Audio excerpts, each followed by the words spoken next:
Derdi. Ne batalaştın? Gep alacak böyle. Şunu oluyor. Akarfu boyunla duran sonlu iz. Akarfu'dan sonra Zana bile. Akarfu boyunla duran sonlu iz.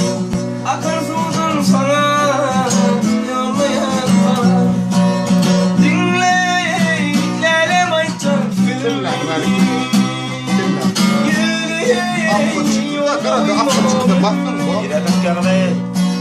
Açan bir gülerim Gelsene uslusun ayna Açan bir gülerim Gelsene uslusun ayna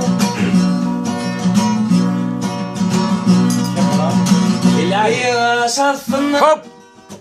Orientireceğim Sağ Bir derim. bakana fiili odun vereceğim Ya safından orientireceğim Sağ ola. Bir bakana fiili odun vereceğim Dinle mayça dedimi. Yele yolu uyma dedimi.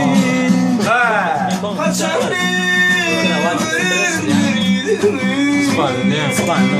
Gelsene koşmasın ayna. Kaçan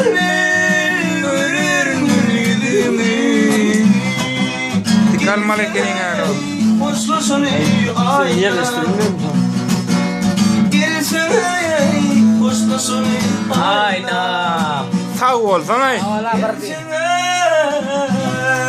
Hoşlusun Yes. ayna